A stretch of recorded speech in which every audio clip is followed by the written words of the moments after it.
This is Shawn Brauch with Pen and Pixel Graphics with Sinixta Soundz and Murder Dog Magazine with UGS for Life. Murder Master Music Show. Do that to one of them tenderonis and that mean you're trying to do something. I'm trying to do something. Y'all feel that? Say black eye contact that you and I share. Make me wanna be real and make these disappear. If I could, I would. And I ain't even front, I'm gonna be real with you. I'm trying to do something. Say black eye contact that you and I share. Make me wanna be real and make these disappear. If I could, I would. And I ain't even front, I'm gonna be blunt with you. I'm trying to do something. Maybe it's the bud in me, or the thug in P. Got these ghetto hotties wanna put their love in me. I'm a G from the CP3 and dedicated, screaming no limit soldiers and these player haters hate it. Relax, shorty, hit the blunt, drop the Ruger. Come close to a let the piece seduce you. Working like a solar flex, say you need a rough neck. Crystal and strawberry weed, smoking rough sex. I want you to open your legs as wide as you could, so I can hit you from the back with this nickel-plated wood. Up and down like a roller coaster. From your stomach to your back, let a gangster poke. Yeah, I ain't tripping, never slipping, cause I got my straps. 9 months later, we ain't busting no caps. Crisp and clean, no strings attached. Little bump and grind, this thing. Is you with that? Say black the eye contact that you and I share. Make me wanna be real and make me disappear. If I could, I would. And I ain't even front, I'ma be real with you. I'm trying to do something. Say black the eye contact that you and I share. Make me wanna be real and make me disappear. If I could, I would. And I ain't even front, I'ma be blunt with you. I'm trying to do something. I heard you want a romance, so won't you lay it thin, give me the chance. I ain't saying romance, cause what you got can be enhanced. I'm matured enough, and I ain't approach you for nothing. And the reason I came about because you working with something. Now I done had a little herb, now I done built up the nerve. On top of that, my head tight from everything the boss served. I'm pitching, cause your curves got me wanna slide home and prove that I can flip other things besides on. Till your girls are gone, baby, you got the wrong. You leaving with things, he get it on, get it on. You gon' make me moan, so you up or screwing me. Please use ingenuity when you do with me. Damn, you're jazz and blues with your matching hat and shoes. Pretty legs but knees gon' get bruised. You know one get used when you cut the bushes and bluff straight to the point. Show it like I'm trying to do something.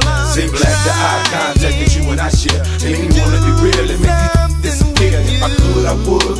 And I ain't even front, I'ma be real with you if I'm trying to do something. Say black the eye contact that you and I share. Make me wanna be real and make me disappear. If I could, I would. And I ain't even front, I'ma be blunt with you if I'm trying to do something. Backstage at the concert, you peeping. You wanted me to see you when I'm thinking about creeping. Far from home, destination unknown, rock bone. Hotel booked and I don't wanna be alone. Maybe it's your tone, got me visualizing the song. Camouflage love all night, making me moan. Thug passion, in the backseat, ripping off your fashion. Wanna tell your girls about your night with the assassin. I'm here tonight, and the vibe is right. Red and blue lights are glowing over Brian McKnight. But tomorrow's my flight, and I'll be out of your sight. Take my address down so you can write, but for now, do something. The frontin' and the talking, my dog's just about balking. Take your outfit off and put the soldier on and go to war with me. Page your numbers on the desk, hit me when you're trying to do something. Say black the eye contact that you and I share. Make me wanna be real and make these disappear. If I could, I would. And I ain't even front, I wanna be real with you. Look, I'm trying to do something. Say black the eye contact that you and I share. Hi, Shawn Brauch. It's Sinixta from Murder Dog Magazine. Hi, Shawn Brauch of Pen Pixel, the legendary owner of Pen Pixel. Hi, welcome. How are you? Good, welcome man. Welcome in France. Yes, in for Paris. the first time. For the first time, the first gallery. Yep, first gallery. Yeah, yep. First gallery and worldwide in France. Yeah, it's amazing. It's a great city. It's wonderful. You like the city? A beautiful city. Yes, sir. Okay. So, can you tell us about the as a young man? What was the first time you had the idea of design, of paint, or? Well, when I was a really young child, I was always drawing and illustrating. And then when I went into high school, I started going into art competitions, and I started to win these art competitions. So my parents decided to go ahead and get a tutor for me for art. And then I started to take art very, very serious at a very young age. And then I went to Chicago Art Institute. Yeah. And from Chicago Art Institute, I transferred to Parsons School of Design. And there I was taking photography and graphic design and illustration. So when I got out, I worked for agencies in New York, advertising agencies in New York. And during that whole time, I started really getting into album covers. I started looking at album covers, and when I would listen to the music, I would look at the cover, and it would tell a story. And I really appreciated that. And I said, no, one day when I finally get out of this advertising game, I want to start doing something like that. And eventually, that happened. Also, you grew up in Hong Kong, also in Brazil. Yep. So you have a different perspective. You see the world differently. Correct. Only than USA. Right. So it's made you have a different image in your head and in your face. That's correct. Right. Can I just about that? Well, growing up overseas, coming to the United States and seeing how people of different cultures or colors, they treat people differently. And when I was living overseas, I was the different color. And I know what that's like to be different. We'll just put it at that, different. And when I came to the States, I didn't really realize that happened in the United States, because I'd never really been to America until I was 18. So when I came back, I realized, wow, that's really strange. So in my mind, it's never really sat in that there is a difference between that. So for me, everything is culturally even and neutral. And that's the way I've always approached something. And I think that helped me in this industry especially. And why did you choose Chicago? It was for the institute? Yes, it was one of the 91, best. 92? Yeah, it was like it was 1981. Yes, sir. Yep. And it was, in my opinion, it was the best school that I could possibly get into at that time. You learned a lot? Oh, it's an amazing school, yes. Yes, it was very good. So you shifted because you paint with the left hand. And the left hand, we know a lot of people are genius. Supposedly, yes. So. Yes, it's a 14% of the population is left-handed. And I'm very dominant left-handed. My wife is left-handed. Oh, yeah? Oh, yeah. Really? Everything is left-handed for me. So, but yes, that seemed to work in my favor when it came to design and then things like that. I kind of approached things in a very different approach. And the painter, you said to me, Dali was an inspiration, like the watches, the watches slime, like a slime. Exactly, right. Hyper-realistic. About the inspiration. Sure. So with Dali, obviously, he's a very strange guy, but very successful. Surrealist. I mean, he would look at things and twist things and look at things in a very different way, a lot of different colors, a lot of different contrast. And I really appreciated that sort of demented sort of look at things, very outlandish. And I think I took that outlandish look and applied it to the album covers as well. Yeah, it's a fantastic effect. In fact, you can see it in Magritte, in or Jérôme Brauch. That's true. The Enfants de Dante, or the details. The details. All the details. It was one of the perspective of Pen Pixel. It's the details. Yeah. Can you tell us about the details? So when I was putting these pieces together at the very beginning, obviously I was just learning Photoshop. So we talked before about Photoshop 1 being very unforgiving. So if you would make a mistake in Photoshop, that was the end of the cover. You start again. Photoshop 1? Photoshop 1. Yeah. There were no layers. The machines were extremely slow. So when we'd scan something in, the file would be too big. We didn't realize it. We'd go through all of the artwork, and at the very end of the artwork, the machine would crash. The computer can crash. Done. Start again. So we would make notes, and I would leave the notes for my brother. And then I would go to bed. My brother would pick up the notes, and he would continue on. And then if he crashed it, he would leave me notes, and we would figure these things out by doing that back and forth and back and forth. And we did this for several months until we finally figured out the right combination to work with these computers and work at the size that we needed to do. So then we realized that you can do multiple layers, and you can start putting in these little tiny details. Every single hair of your head, every single bling, every single light creep where the light comes around your face. We would put all of that in. And we realized how to do that. And that was like one of those elements that caused Pen and Pixel to really be noticed in the art world, and especially when the stuff got blown up to poster size. When you start looking at this stuff large, then you start realizing all the details. Yeah. But as a human, when you look at something, it has to be complete in order for you to understand that it's one piece. If something's off, the perspective is off, the eye is not right, the hair is not in, your eye will tell you that's incorrect, it's not right. And with us, we wanted to make sure that all the details were there. So when you looked at it, it was humorous or shocking, but it was still believable. You were the first to use Photoshop like this, just like in the game. That's correct. Yeah. Yep. You started with a lot of before hip hop. You started with Christian rock or country music, and right. Especially a group King Sweets. King Sweet. Right. So King Sweets, there are a lot of snakes into the cover. Right. It reminds me the Shining. That's right. Yeah, of That's Cyclops. Right. You got to put animals in the cover. If you have a rap album Cyclops cover, is the you got best. to put animals in it. You have to have something in there that doesn't that causes people to look at it and say, "Wow, that is really unusual or strange." So with King Sweet is a rock and roll band, and they were from Las Vegas, and they somehow contacted us through another record company, and they asked us, "Can you do this?" And of course, at Pen and Pixel, we always say yes. We may not know how to do it, but by the time you get there, we'll figure it out. So we would always say yes to people. We're like, yes, we can do this, unless it was so bad that we would say no. It was not that we weren't capable of doing it. It was morally in our heart, we cannot show that. And we had a line that you could not cross. So we had to do that several times at Pen and Pixel, and we did. But most of the time, we said, yes, we can do it. The line was crossed with a communal element, hit and waited with a famous dog or was crazy. You had the Crazy pain dog. of your life. Crazy dog. Yeah. We had some. Tell us about this one. So with Criminal Element, they insisted on bringing. There was a very interesting hip hop group because it was actually much more gangsta rap, and in the hardcore gangsta rap. So not only did they have dogs that they would fight, but they also had racehorses. So you'll see a racehorse on the cover. That's actually their racehorse. So they have a rap gangsta band with a professional racehorse that they would race. They also had fighting dogs. The train represents something that they cannot be stopped. So they were like, we want to make sure that we can't be stopped. We want something that's so powerful that it can't be stopped. And I'm like, well, a train can't be stopped. So let's take the dog, put him on the train, and they're like, well, we want to have my racehorse, we want to have my 64 Impala, and we want to have the guys. I was like, okay, so you bring the dog in, and we'll go ahead and shoot the dog. Little did I understand that dog was a beast from hell.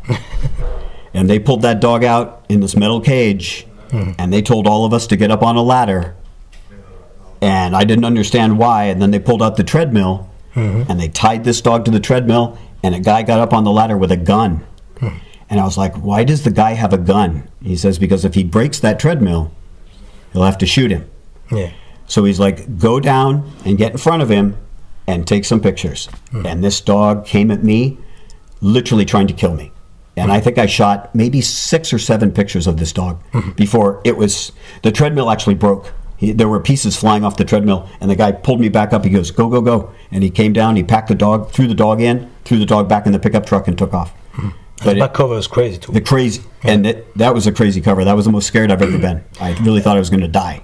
One thing about Pen and Pixel, a lot of people think it's only bling-bling stuff, but you have different elements, like the communal element. You have a deep element, like the train in the Underground Railroad of communal element. Right. You have the slave train. Correct. Yeah. Right. And also it's the same for the big ballers in Miami with Mr. Murray. Right.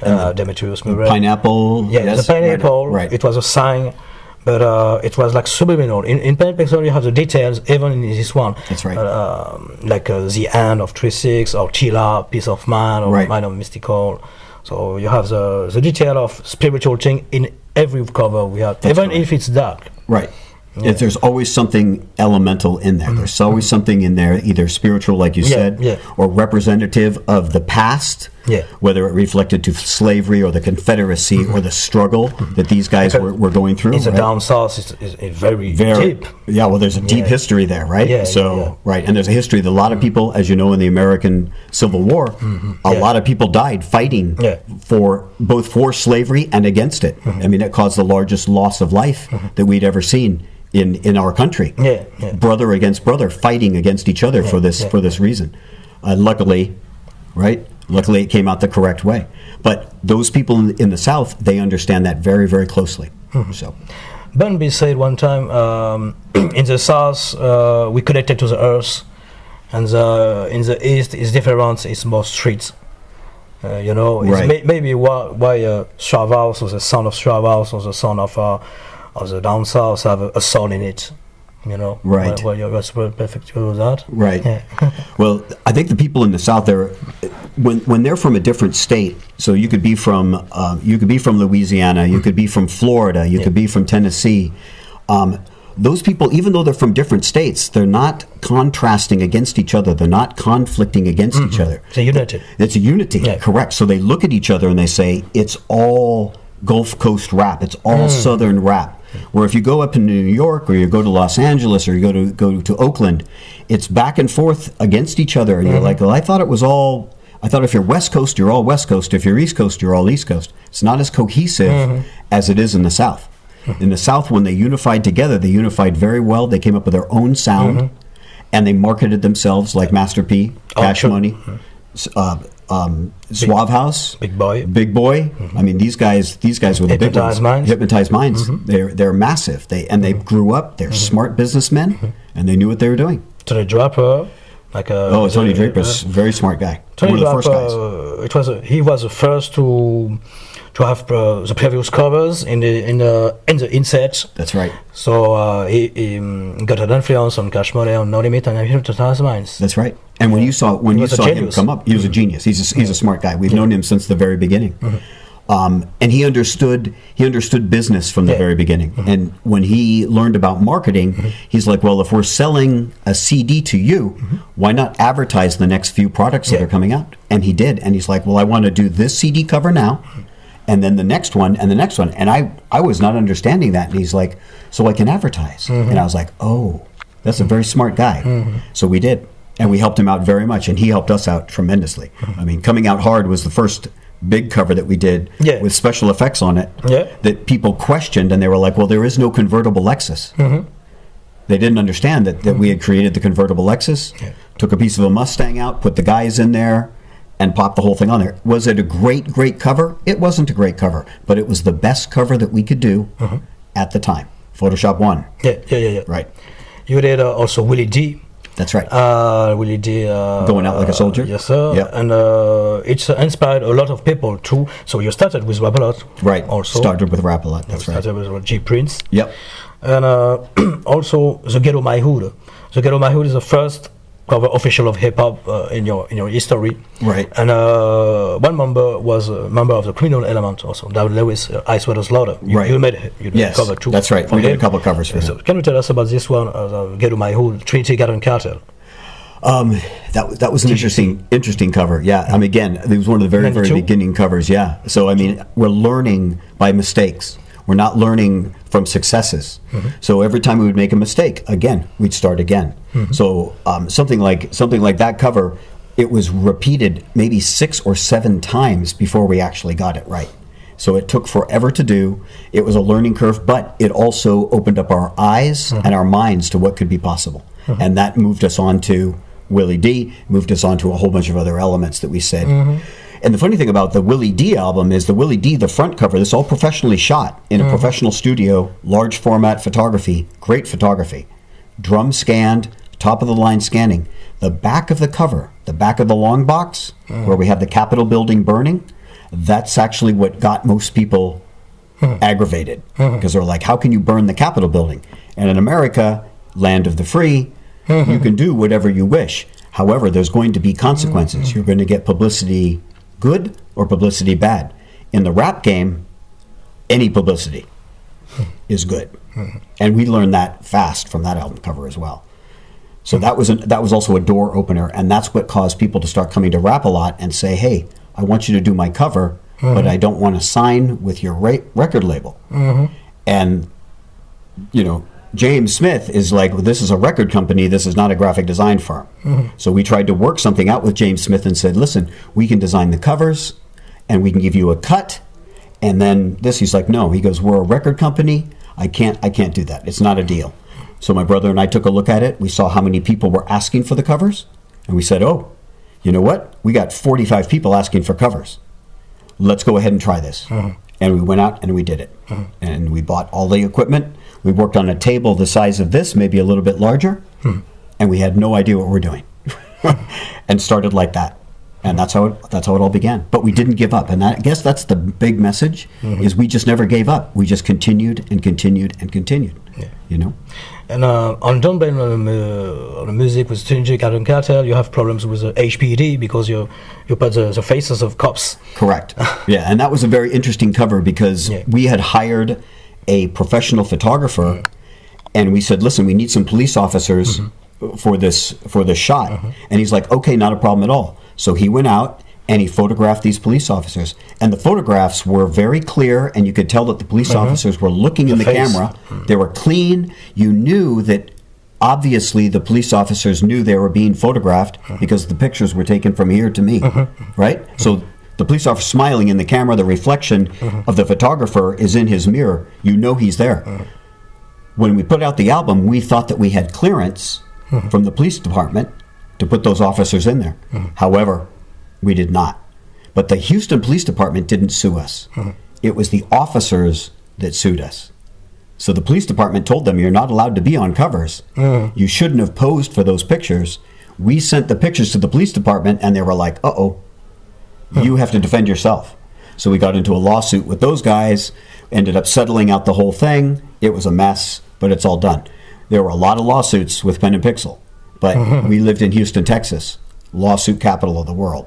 You can sue anybody in America for anything. So we learned how to work that whole thing as well. So from there on, we had to have copyright release on everybody that was in the pictures. So. And you played even some cops into the cover, like 22 Life Confessions, right? Like Pump Suspects, correct?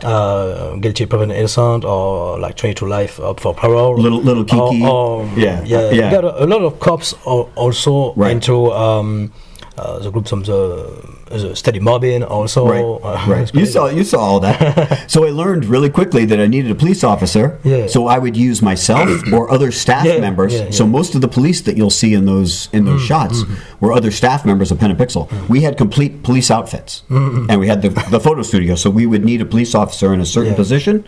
We'd say, "Hey, Johnny, go out there, get on your cop suit." Yeah. He'd stand out there, shoot a picture. We're done. You know? You haven't had a problem with H-Town Police with the L Black Mid Hood at the end of the office of Pen and Pixel? That was very interesting. You can you tell us about that? So, and that's a very rare it's a cover. previous cover. Yes, right. Never released. Never released. So when they came to us, he wanted. It was from the Murder ANC. That's right. Murder Inc. That's correct. Right. And he came to us and he's like, I want to have. He actually came up with the concept.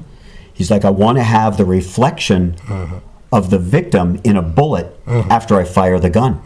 And I was like, wow. I never thought of that. It was a great idea. I mean, this is a Pen and Pixel type idea. I was like, you're good, man. Let's do it. So we got him in the studio, took pictures. Then I went and I actually took a 45 bullet, close up, shot it. Then I took the guy's face, did a special effect to round it out into the guy's face, put it on there, and put out the CD. But which was you. Yes. It was you on the cover. The CD, however, as a bullet. The CD... One of the first songs, I think it was F the Cops. And the rest of the songs were no better. It was Kill the Cops, Something the Cops, Something the Cops. And I didn't know it because I just did the covers. I handed the layout to somebody else. They did all the layout. Well, the police came down, the Houston Police Department, and said, this album cover and this album is inciting violence to the police. You have to take it off. And because they came to us that way, we did. It wasn't a legal lawsuit. It was like, did you see what's on this? Have you heard the lyrics? And I did not. And then I listened to it. My brother listened to it. And we're like, you're right. This is completely wrong. So we took it down. And then they got into the big thing with the police officers, and it was a mess. But Pen and Pixel had stepped out of it at that point. We voluntarily withdrew it from distribution. And we told them we're not going to distribute anymore for you. So. Did they see at the same time... with like the L, they see Crime Boss. It's the same story. Right, same, so it was tapes, but it's reversed around, right? So he's in it was jail. more humorous. Exactly right. And Crime Boss's lyrics were not that directed at at actually murdering police officers, right? So you have the same problem with. In fact, you was approached by Master P, by 3-8. So Tray 8, you did the cover of Death Came to Me, but the previous cover was the ice cream man, the ice cream truck. Right, blowing ice cream up. man truck explode and it was body. And, can you tell us about this one? Sure. So Tray 8 comes to Pen and Pixel. Yeah, rest in peace, Tray 8. Yeah, and I mean, he's a nice guy. He's a little guy. He's a skinny guy, but he's funny. He's really full of energy. He's like, yeah, I've got this idea for this cover, and I want to have an ice cream truck. And I was like, oh, okay. I have no idea. I'm doing 8 covers a week now, working 17 You hours have a the 2 day. buildings at this time? Yes, we did. Yeah. When Trey was there, we had the full setup going. So, but I was doing doing most of the covers for Cash Money and for a Big Boy and Big Time, and they all required a great deal. Mr. Russell Washington. Yeah, they required a lot of attention. So I was doing so many covers. This guy comes in and he says, "I want an ice cream truck blowing up, and I want the guy to be disintegrating out of the ice cream truck." And I was like, well, we don't have any ice cream trucks, but we'll figure it out because at Pen and Pixel, yes. So I got a school bus, took a picture of a school bus, made it into an ice cream truck. How many pics you take from? Oh man, well, It's many. Yeah, for the guys blowing up, most of those guys were staff members. So For the ice cream truck? For the ice cream truck, right? So we got all the body doubles, and then just used faces from other guys. But we used body doubles and then we did some anatomy because I had to know how the bones would break and the inside of the skeleton would be. So we had to do all kinds of stuff like that to make it happen. Even the face was. The face ripping. Destroyed. Yeah, ripping face. So we did all that stuff. It was great. I thought it was wonderful. I was like, great. The album goes out. Well, 3-4 weeks later, we get a phone call. And this guy says he's Master P on the phone. And I was like, I've heard of that guy. And it was. And he's like, I need to come down and talk to you because we have a problem. And I was like, oh, we have a problem. So I called Terry Janis, who was our sales manager at the time, and she's a very tall lady. Barbara Pescolido at this time? No. Say again? Barbara Pescolido? No, No Limit? No. No? Okay. And so she meets Master P when he comes in, and she's the first one to meet him, and he has his whole posse with him. So all of his bodyguards, everybody comes in, and he's not a small guy. Yeah. Master P is a big guy. His bodyguards are bigger. For sure. So he comes in, and he's like, "We need to talk to you." And he speaks kind of low. He's like, "Yeah, we got a problem." You know what I'm saying?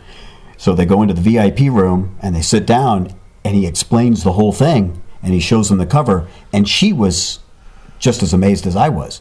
So she's like, hold on one second. She goes out, she tells me, I come in, I meet him, she explains the whole thing. I'm like, I had no idea what was going on there. And he's like, I totally understand that. I understand. And he goes, so you do all this stuff? And you're like, yeah, we this is what we do. He sees the golden plaques, so he changes his mind. Yeah, the whole place was covered with gold and platinum plaques, and posters lined the walls. And he walked in, he's like, this is not a fly-by-night business. This is a pretty good-sized business. He thought it was a small company. He did. He thought it was just a 1 or 2 guy operation, but it's not, So he said, what can you do this, and can you do this? Can you work for me? Exactly. And I want those deadlines met. And I was like, that's not a problem. So we did, and we did 12 covers the first day. So, and that started that relationship, and the relationship just continued to grow. So, and he trusted us, and we trusted him. And don't get me wrong, everybody thinks that everything that Pen and Pixel did was perfect. And we discussed before, it's not. There were times that we would do something, we would send it to him, and he's like, you totally missed it.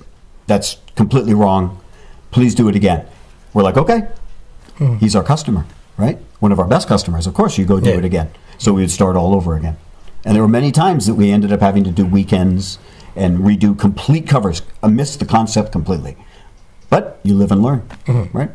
And you have different price, like the price of the Millennium or the First Prize. Right. So different clients, Cash Money and No Limit, have the Millennium price. Correct. Or Hypnotisements too. Yes. Yeah. So there's different classifications at Pen and Pixel. So you can start off at $400, $500 for a cover, and you can go up to $6,000 for a cover. Yes, sir. It all depends on how many layers and how complicated the cover is going to be.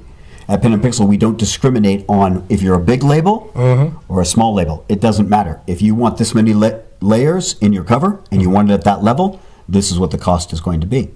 You can really fluctuate. So there's a couple of covers out there that people think are really, really expensive. They're not. They were $1,000. They were $1,500. They weren't $6,000. So and we would always honor that price no matter who it was. Yeah, and also when you go to these covers, you have a man.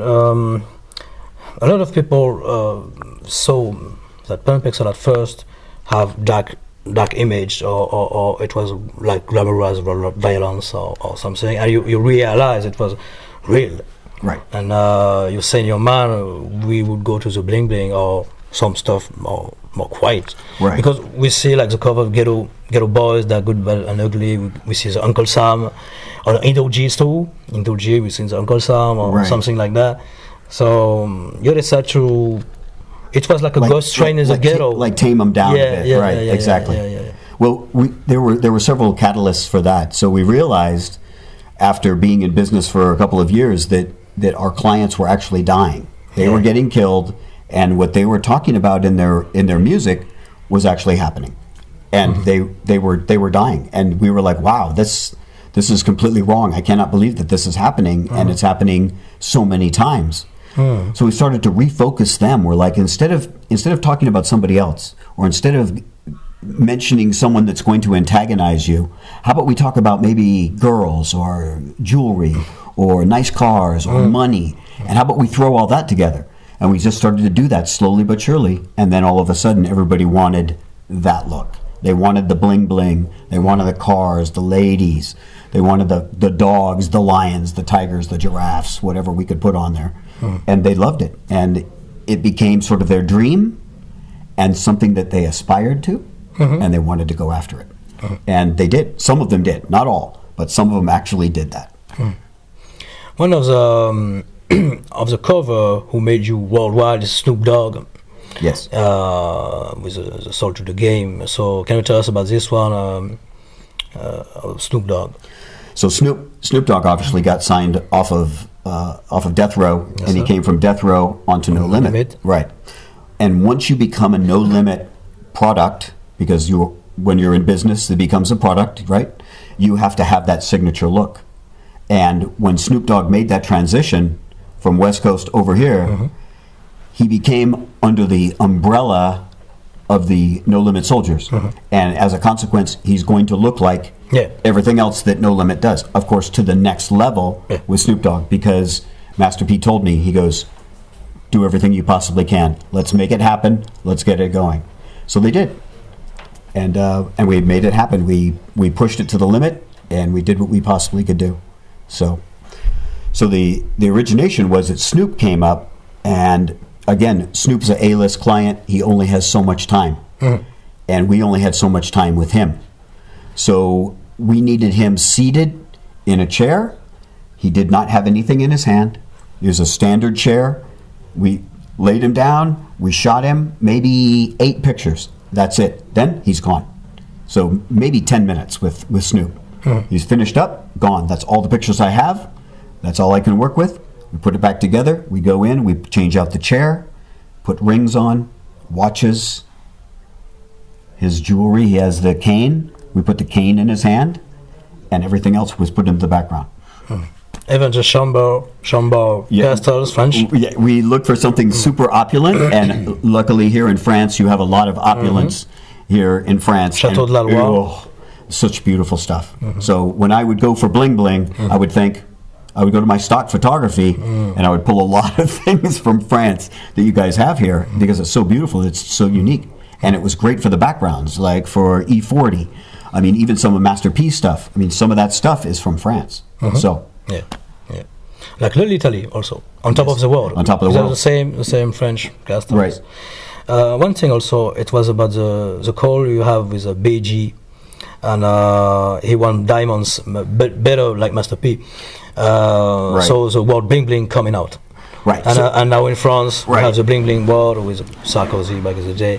And can you tell us about this conversation with BG? So the conversation actually was with Birdman, Brian Williams, his boss, and it was for BG's album, and Brian was talking to me, and he's like, "Yeah, man," he goes, "I want you to get those diamonds blinging," and I was like, "Oh, like bling bling?" He's like, "Yeah, man, bling bling," and that's the first time I actually ever heard that term, and I was like, "Okay, well, bling bling from now on is something that we'll say when we're making the jewels sparkle. And that was it. That was the end of that conversation. I never thought anything more of it. Never even thought about the word anymore until all of a sudden you started having these albums come out and guys started going bling bling. And I was like, oh, well, that's a word I heard just a couple of months ago, and now it's becoming something that everybody's using. And I was like, and to this day, now it's in the Webster's Dictionary. I'm not going to say that it was me. I'm not going to say that it was Brian, but that was the first time that I had ever heard that and actually used that in context to describe the blinging of the watches and the jewelry. So, also there are a lot of unreleased stuff like No Limit. I think it's 20, maybe 15 or 20 covers unreleased, like Short Circuit. Right. Like but just crazy covers. Right. Yeah. Like a QB, Right. Ingredients, Right. or something like that. So there are a number of, I mean, there's Chang Dogs. yeah. So I mean, out of 19,180 covers, not all of them got released. Yeah. Some of those covers got stopped halfway. Some of those covers got, like I said before, I would finish those covers, I would send them to Master P, or I'd send them to Brian or Ronald Williams, and they're like, dude, you totally missed it. That's totally wrong. So those covers are in archive, but they've never been released. They've never even been seen. There are some juvenile covers. I was looking the other day in my archive, and I looked at one of those covers, and even I was like, oh, that's just terrible. I don't know what I was thinking. But it's an archive. It'll never be seen. So you make mistakes sometimes, but at least when you're dealing with a team, like we had at Pen and Pixel, it's not going to be released. It's going to be stopped before it becomes released. So thank God for the team. Yep. Can you tell us about your show, Big Bear? Big Bear. Oh, this is Doing one. Changs.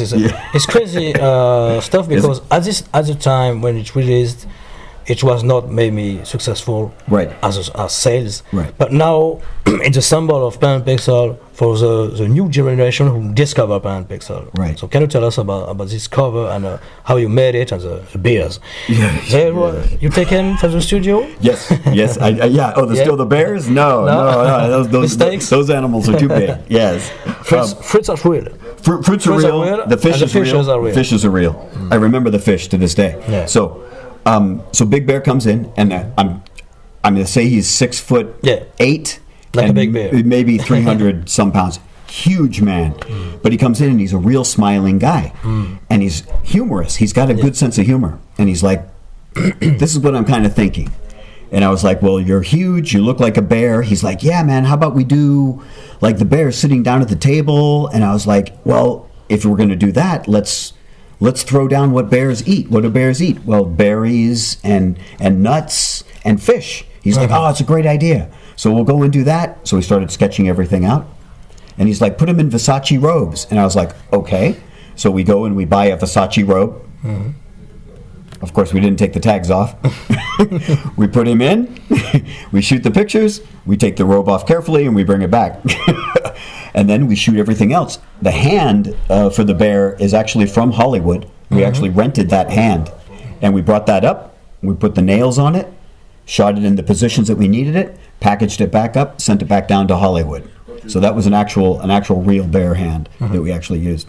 And then the honey, it was just the next step. We're like, well, the letters. Yeah, the letters. I mean, it's, I started doing the letters, and I was like, wow, bears like honey, so we'll do honey dripping down off that.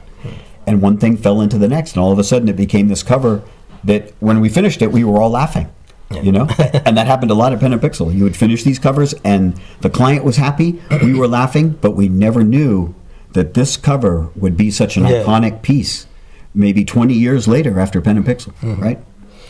And some clients was hard like Boo or Reality. Right.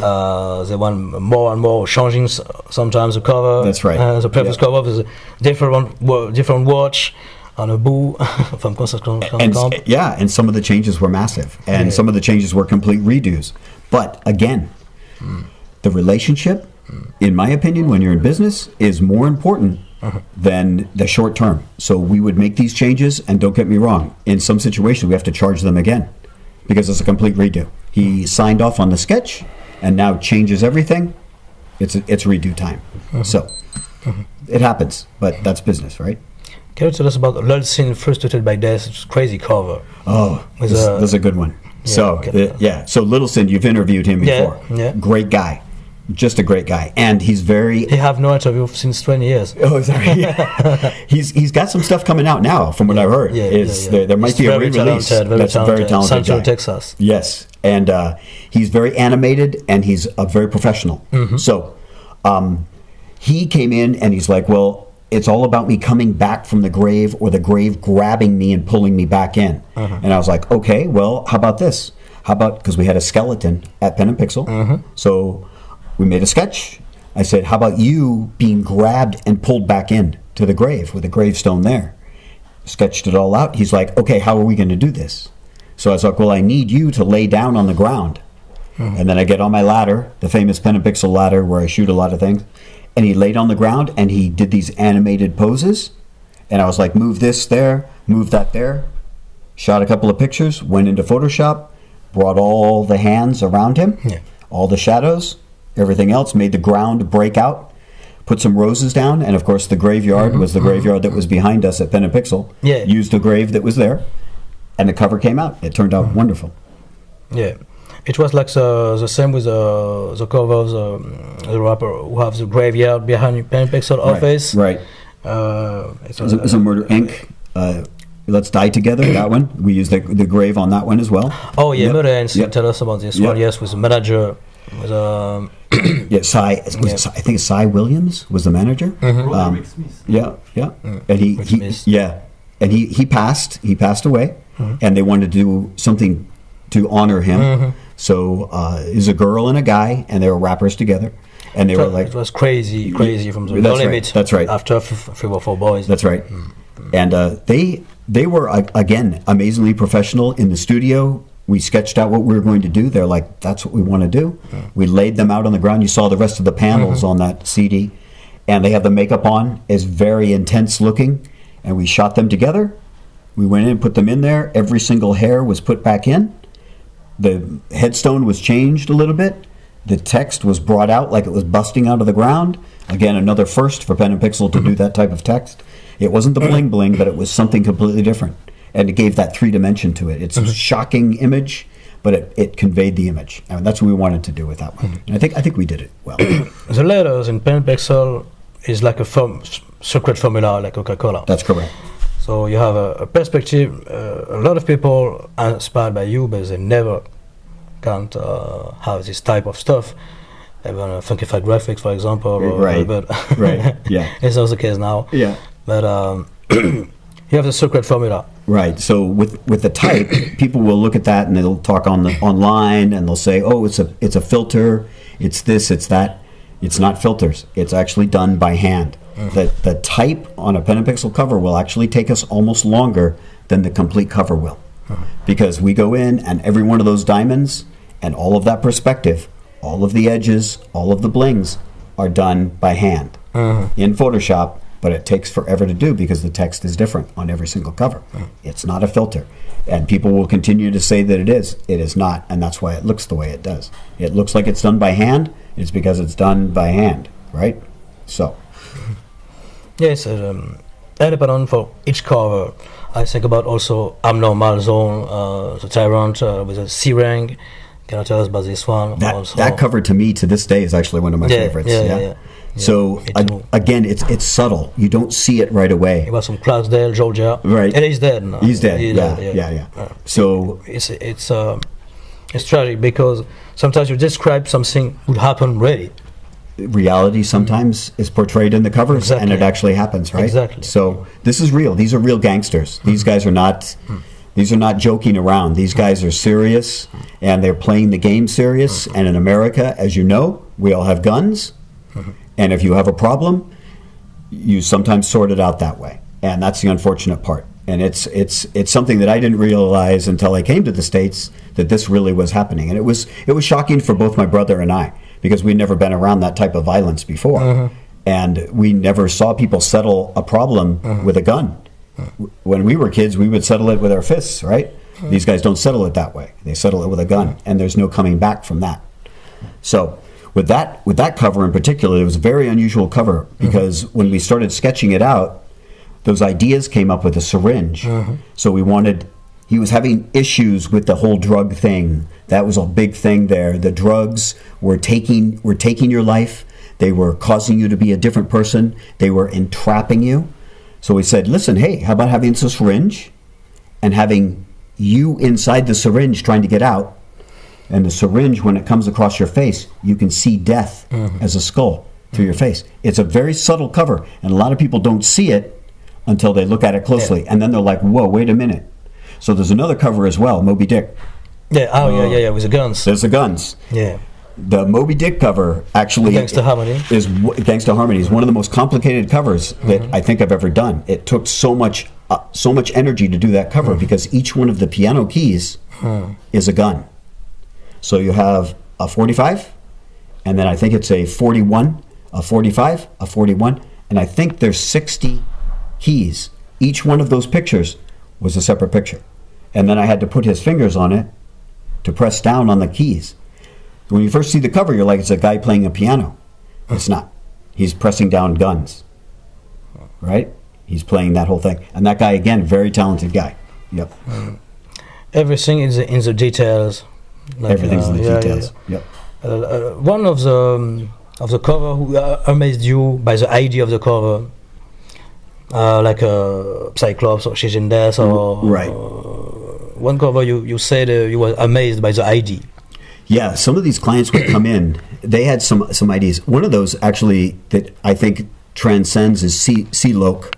Oh, yeah. He's got the Sea-Loke, the one of him where he's on the ground. Oh, yeah. And his soul is coming out, and his friends all participated. He came in with that idea, and he's like, "Listen," he goes, "there's a lot of violence on the streets. I want to portray that in this shot." And it was actually an early cover for Pen and Pixel. Right. But so Baton Rouge, Louisiana. That's right. Exactly right. Records. Yep. And we had the street. He knew the street that we wanted. He had the street signs. His friends all came to the studio. We shot everything in the studio. And these guys, again, they're very animated. So they can pretend that they're a character for that shot. And we did that. We put that whole thing together. We ghosted his spirit after he was shot. You know, he's laying there in his blood. We ghosted his spirit coming up. And that cover to this day, I still look at that with a sunset in the background. And I'm like, it's so real on what really happens there. And have the people looking at the incident that happened. It's a very powerful cover, and it really I think spoke to me when I did it. It was a great idea on his part. Talking about the skulls, you did the skull very graphic, like a Live by a Rope of 36 Mafia, right? Or Skull the Grey. You take skull too? Yes, we had a full skeleton and we had a full skull. So we would shoot multiple pictures of the skull. These wicked streets of Skull Degree. Right. And we took the eyes and did all kinds of strange stuff with that. TRU, we did the same skull that was in TRU. Same Pen and Pixel skull we would use many times in many covers. So when we found out that we needed like skeletons that much, or even the electric chairs for Hot Boys, we built those electric chairs at Pen and Pixel. We actually built the whole thing at Pen and Pixel and used those. We didn't use that for any other covers because that was Hot Boys. So for the rest of like 7 or 8 years, we had that electric chair sitting in the studio off to the side. People would come into the studio and they'd see that electric chair and they're like, "Is that the electric chair that's in Hot Boys?" We're like, "Yeah." They're like, "Oh, can I sit in it?" And I was like, "Of course you can sit in it, but I can't put it on the cover for you, right?" So we would use a lot of things like that at Pen and Pixel over and over again in different contexts. But with Photoshop, we were able to manipulate them enough where people were like, "Oh, that's a different thing." I was like, "Yes." The cover of 36 Mafia were very surrealist. So like a rap of the end, the back cover of the end, very spiritual time of world domination. Right. What was your working with DJ Paul and Juicy G? Oh, those guys. Well, we also had a TV show at Pen and Pixel as well, right? Yeah. And those Juicy guys, G, wasn't it? Yeah. And he's just a great guy. I mean, he's smart. Again, when you look at the success of hip-hop and rappers that are very successful in business, they're businessmen first. Then they're the rap talent. They know what they're doing. They look at the long term, and these guys were just amazing at that. So they understood what they were dealing with. They understood how to deal with us as a business, just like any other business. We're providing a service, and they learned how to work with us in that regard. We made contacts for them with other radio stations and record companies, with larger record companies. We did music videos for them. We did the whole gamut for them. And it was amazing working with them. Some of the concepts that they would come out with for the covers were, I mean, I couldn't touch it. I was like, that's awesome. So let's go ahead and sketch that up and let's get it done. They had already had it in their mind. And that's the type of people that they were. They were very detail-oriented. And you can tell from the music. The music sounds incredibly well produced, right? Yeah. Also, you when you have the idea, I see you have an idea very, very quick. It's a character. It's you see one thing and you see immediately what was going on. Right. No slow. No slow. I don't like working it's a character, slow. Yeah. and you can sleep. You can not sleep for 17 hours Correct. or something. Yeah. And as that was the case of the success with Aaron, because you can have some really big covers, big mini covers in 2 days. That's correct. Yeah. It's crazy. When we first started, and a lot of people don't understand that at the very you beginning. had 25 people. Oh, yeah. Yeah. I mean, at the end of it. Aaron and you was a... It was a big company at the end. But at the very beginning, when my brother and I first started out, we learned many, many things about how to put these covers together very quickly. And they weren't these high special effect covers. Everybody thinks at Pen and Pixel, all these high special effect covers. That's not the case. We were putting covers together, 25 covers up on one sheet. Simple covers. Picture of one guy, guitar. Yeah. Latino covers. Lady singing with a microphone. That's it. Those are the covers that actually gave us enough money to take the next step, because we invested every single penny we had back into the company for the first 3 years. Yeah. Every single penny we made. My brother and I, no money. We got paid nothing. But we had staff members, we had facilities, we had printing presses. Everything went back into the company. Every single penny. And that's one of the keys to success, is to reinvest back in that and not take it right away. And a lot of people, when they start businesses, they start making a couple $1,000, $20,000, $30,000. They start putting it in their pocket. It's a big mistake. You put it back in the company. You try to grow it like a tree, right? If the tree can grow, the tree can give you fruit. If you don't let that tree grow, it's never going to give you fruit. And we live by that, by growing that tree. When the tree's big, you can pick as many oranges as you want, right? And the tree will continue to give you oranges. If the tree is baby and you pick off the 2 oranges, it's dead. So you just keep piling the money back into the company, and it blew up, and that's what happened. And before you know it, we got 27 people, we got 10,000 square feet, and doing $16 million in covers. It just was crazy. You started with simple covers like Prince Johnny C, I think of Rock-A-Lot, or even Carino, Danger Zone. It's more simple cover. But can you tell us about the cover of Carino? It was Stories from the Black Book on Mars. It's a crazy cover. Right, it's 93. Yeah, he gave me one picture. Yeah. So he had this one picture of him with this arch and some concrete around it. And he's like, well, this is the picture I have. And I was like, Reno, what are you doing? He's like, that's all I got. He's like, oh, okay, so let's go ahead and work with that. So we started breaking it apart. We put this space background in the background with some stars. And, he carries a book with him, right? So his book of lyrics, his black book. And that's the book that he writes all of the songs in.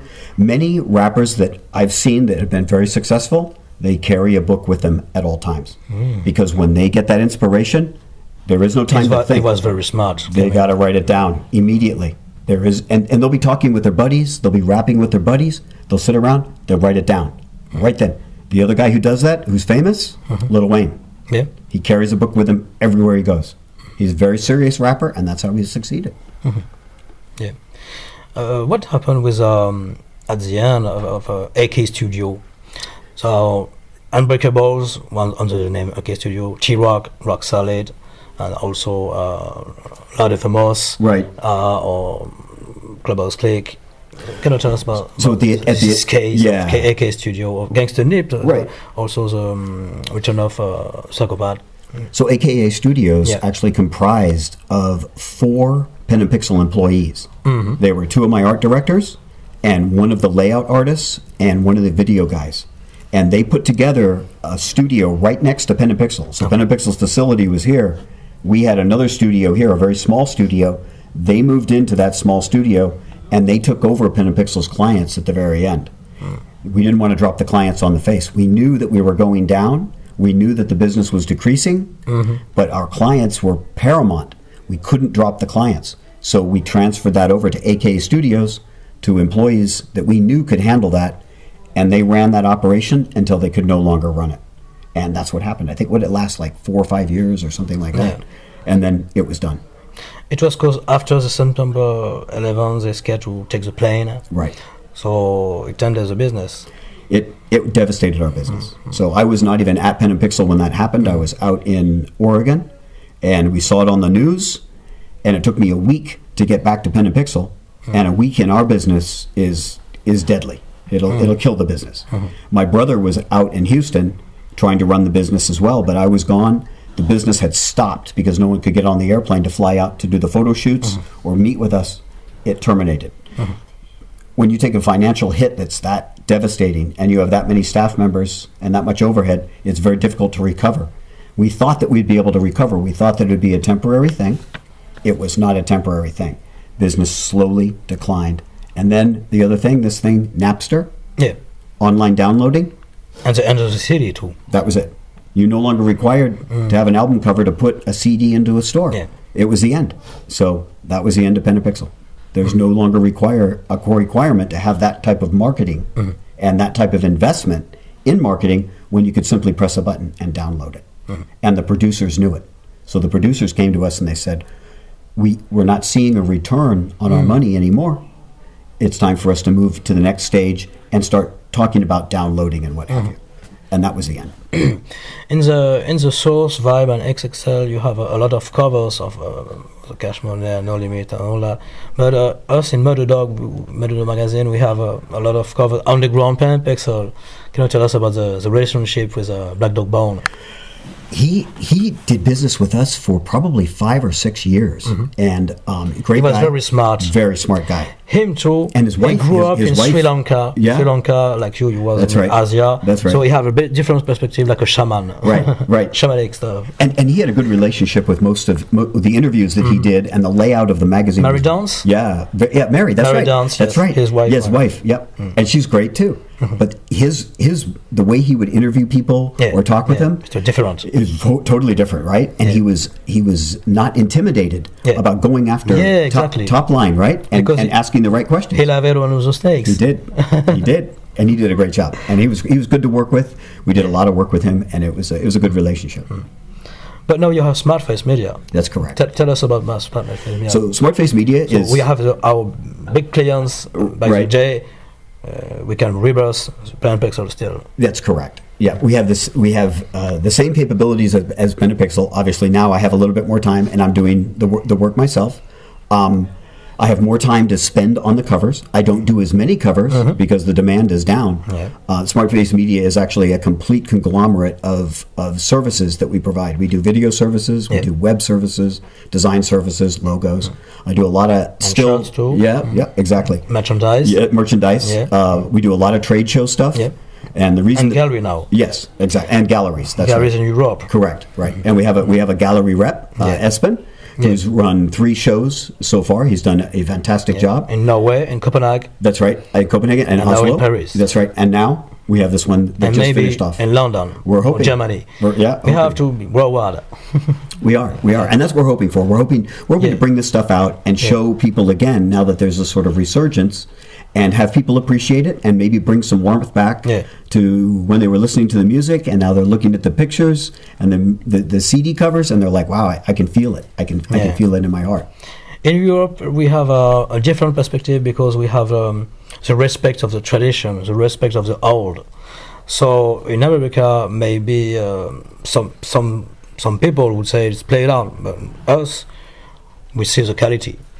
And that is the quality, and that's why you have galleries. That's right. It's culture. It's culture, right? And we were chatting actually yesterday about that French culture and how you guys perceive and are much more open to new ways of thinking. And obviously, it's in the culture of how you guys grew up here. It's 400 or 500 years old. You look at that and you're like, these people are progressive, but they also understand. They also understand the culture of longevity.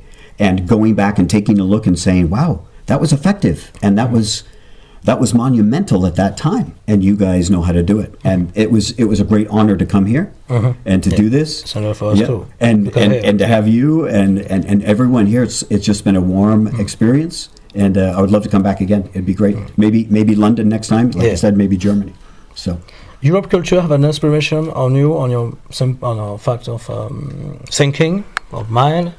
Yeah, I grew up again in Southeast Asia, but I didn't go to American schools. So I went to European schools. So it's a very, very different sort of way. So I understood, and I studied French history, I studied British history, I studied American history, Chinese history, German history. So I studied all those things when I was in high school, and that all came back to me when I started putting these things together, and I understood these things started to merge, and I knew that I could kind of push on that a little bit. And I think it came out in the artwork. Tell us about Birdman, one of the last cover of a Pen Pixel. So Birdman. It's like the same like When the Smoke Clears of 3-6 with a right, with the divided head, or the bowl for point blank. Exactly. Right? Oh yeah, exactly. The bowl. We'll talk about. Right. So Birdman. Very interesting story behind that cover. So Brian Williams, a good friend of mine. Yep. So he calls me up and he's like, AKA Baby. Yeah, of Cash Money Records. Baby of Cash Money Records. Brian Williams. Yeah, and Ronald Slim. Right. So he calls me up and he's like, I need you to fly out and do a photo shoot for me. I was like, okay. I think he was in LA at the time. So we'll get into a car, go to the airport, airplane, limousine to his hotel, arrive at the hotel suite, go up there, bodyguard, just wait a second, let me get him out.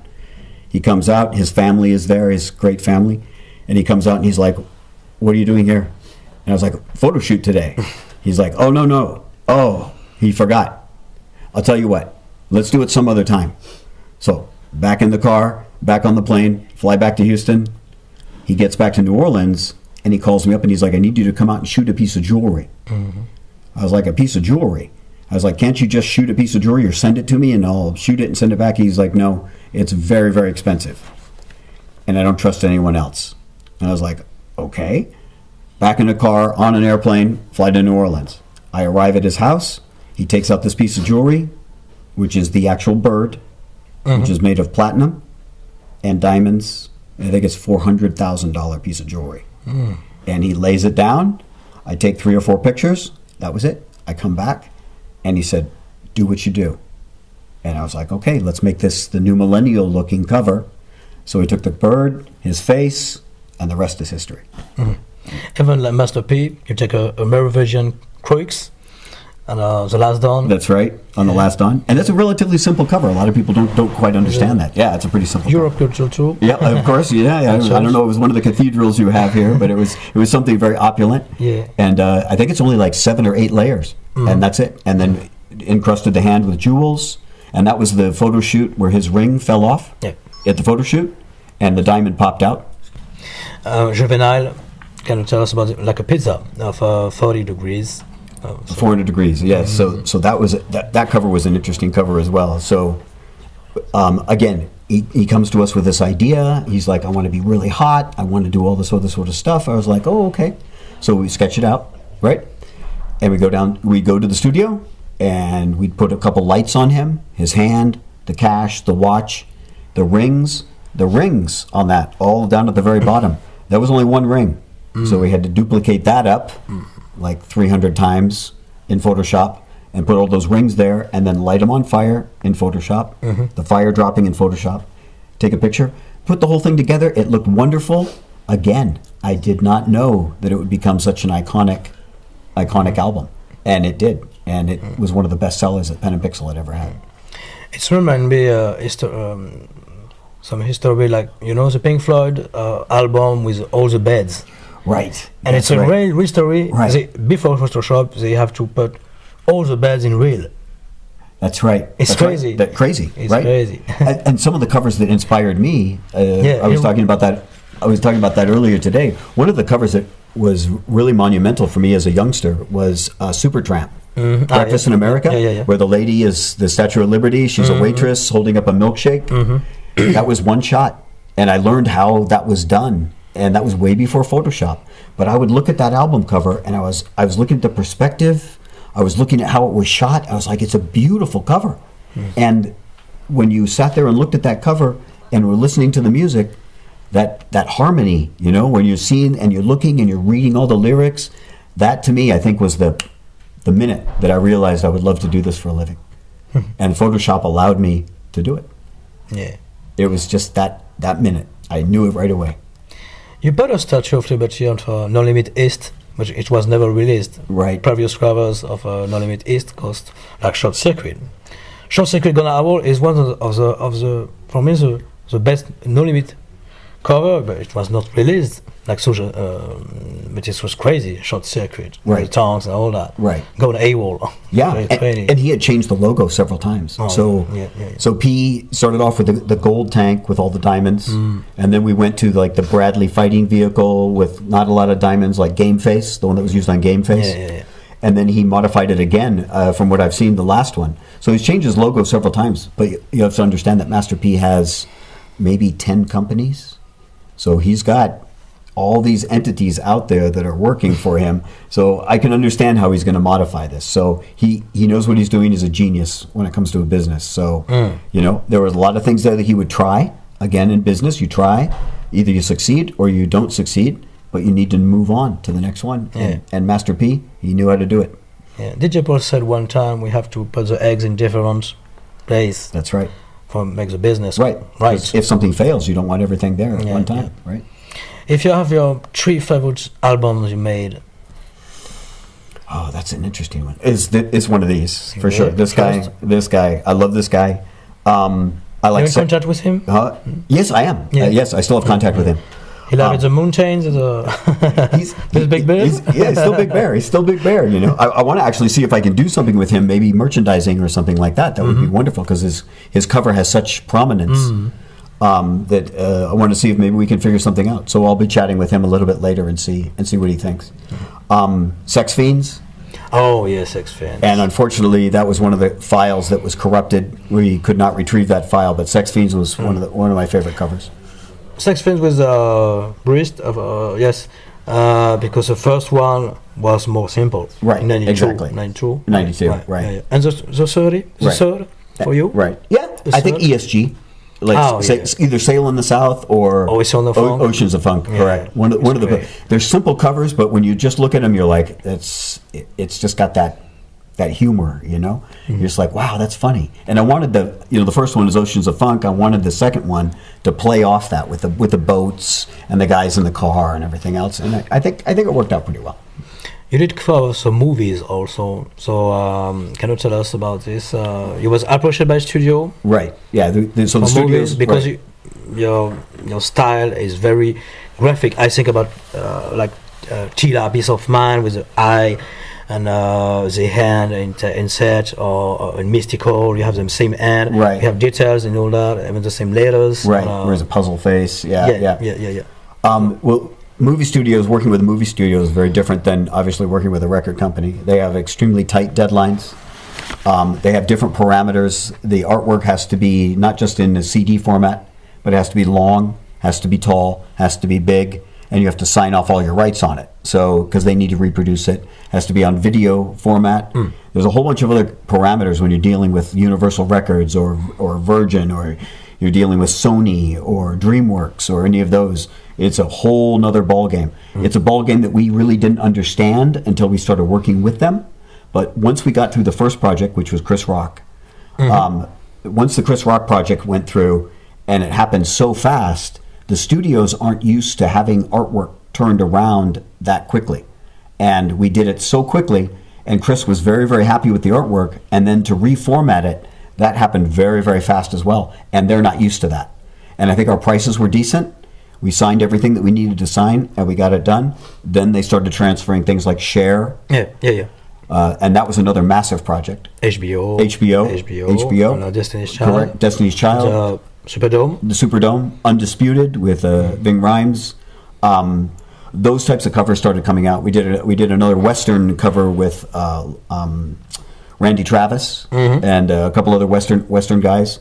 And then Cash Money, of course, started popping out videos. Then we did about it. Oh yeah, right. With No Limit, and then there were a whole bunch of other little ones like that came out. But the big ones, when you're dealing with the big studios, is a whole different ballgame. But it worked out well for us, I think. You take a lot of Superdome into the covers, like Kilo G, Bloody City, or Unspoken Vandals, or something like that. We're trying to use a piece of their neighborhood and their city, and then use that. You took a lot of pics of Superdome? Yes, yes. So when we would go to these cities, like when we would go to New Orleans to do a photo shoot, we would spend the time to take those stock images because we knew that eventually we were going to use them. And if we were privileged enough to go down into some of the hoods, we would also shoot those streets as well. But only when we'd make those special trips down there, and only when we had the client with us, obviously. It's a very dangerous neighborhood. So they would bring us down, we'd set everything up, shoot a whole bunch of pictures, we'd be good to go for the next year. It's crazy because sometimes it describes in the cover what would happen with Katrina. Yeah, that Katrina was devastating. And I can tell you that I actually saw... It was the biggest market. Oh, it was huge. It was huge. I saw Cash Money, one of Cash Money's houses that I'd been to before. I actually saw that after Katrina hit, and they had a guy go with a video camera through the house. And I can tell you this house was 9,000 square feet. It was opulent. It was beautiful, very, very expensive. And then they brought a camera crew maybe 2 weeks after it hit, completely devastated. I could not believe it was the same house. Absolutely trashed. There was nothing left. Yep. So that was a very, very bad storm. Yep. Yeah. It's happened the same case with your two buildings. It was devastating. Devastating. Yeah. Yep. Shocking. Yeah, I think it changed everything, everything in America changed at that time. So, and we can still see that now, even in your country, obviously. You reverse now. Yeah. It's amazing. It's just a different way of living now. We have to be more prudent. We have to be more intelligent. Focused on how we live. So, is it going to change us forever? I don't know. I hope not. Okay. Have you a last message to say to people who start into painting or graphism or to be smart or say original? Right. Yeah. So there's a lot of graphic designers out there. Pass a hand. Yeah. I mean, if you want something bad enough, then you should stick with it, and you should go at it, and you need to study. And a lot of people want to do it nowadays. They want to have it very quickly, and it doesn't happen that way. It never will, and it never has. You've got to put in the time to perfect your skill and do it very, very well. In fact, what my mother used to say is do it better than anyone else. Do one thing and do it better than anyone else. And the money, she used to say this to me, the money will come. And I was like, well, what does that mean? And my brother, amazing manager, and that's exactly what we did. And all of a sudden, the money started to come. And then there was a time when you didn't put it back into Pen and Pixel. Then you started putting it in your pocket, a little by little. But the way that Pen and Pixel ran, and people don't understand this, is we would bonus our employees every month. So it wasn't, at the end of 6 months, I'm going to give you this. No. If you finish 5 of those covers in this month, I'm going to give you $2,000. For every cover you finish, I'll give you $500. So we would go by Pen and Pixel on the weekend, on Sunday, and there would be 10 cars parked out front of Pen and Pixel. All of the graphic designers were in there working their brains out. So we had kids that were working for us that were 24 years old making $75,000 a year. In 1998, 99. That's a lot of money. The golden era of Pen and Pixel. The golden era. The golden era in 88 in hip-hop, and you got the golden era in Pen and Pixel. For Pen and Pixel. 98, 99. Crazy years. Yes, but that's how Pen and Pixel was run. So we'd bring the money in, we'd share the money. You put history into the hip-hop game, and a lot of people don't imagine how it was important for hip-hop and the down south music, and it's crazy. For me, you're very smart, you're intelligent in a lot of things you do, and you must be recognized for what you did. When I was doing it, and when we had the team doing it, we never realized that. It just never because you was focused. We were so focused. Present. Exactly. That's exactly right. You're working on something so much, and then when you finally finish it and you stand back, we never really turned around and took a look at the company and said, wow, we did some really cool stuff. We had a good time doing it.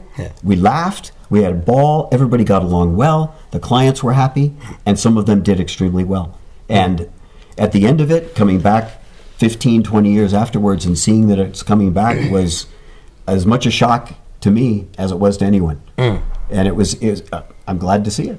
I mean, it's great. It's wonderful. And I think a good thing is to be human with the people, to be charisma, and you have this, and that's why you have success. I think. I think so. I mean, I never judge anybody. They come in. They're my friends. Yeah. You're open-minded. Open-minded. There's nothing. No barrier. Like I said, there's no barrier. Yeah. There was never a barrier. And I think when those guys came into our company, of course, a lot of them realized when they walked in and they saw me or they saw my brother, they're like, white guys? These are white guys? And we're like, what? Who? Where? What white guy? And then they realized, starting talking with us, they're like, oh, these guys are cool. And I was like, yeah, of course we're cool. We're going to be your best buddies. Professional. We're professional. We're working for you. You're our boss. What you say goes. That's why you hired us. And we're going to make sure that you have the best chance possible to succeed. And we did. If we heard something that came through Pen and Pixel, and the guy put that cassette in or CD in, and we listened to it, and we're like, whoa, this is good. We take it, we make a phone call. And we'd play it over the radio, we're like, check this out. Next phone call, somebody important. And those deals would hook up, and my brother would sew these deals together, and that's the only thing we asked, is that those guys be loyal to us. So if they moved on to Universal or moved on to Virgin or Geffen or any of those other major labels, that they did the artwork with us. And they said yes, and that's how it worked. And that's how it worked with Cash Money, that's how it worked with No Limit, that's how it worked with 3-6 Mafia, Hypnotized Minds. That's how it worked with all of them. They got signed by majors, but they kept the artwork with Pen and Pixel. And that's all we asked, and it worked out well. Yes, each one, which one. That's right. Very thankful to you, Shawn. All right, thank you so much. An honor. It was appreciated. Thank you. Yes, Thanks for coming. Thanks a lot. Thanks, Appreciate it. Thanks. Yes, sir. Good. Awesome, guys. That was good, man. That's good. Good job.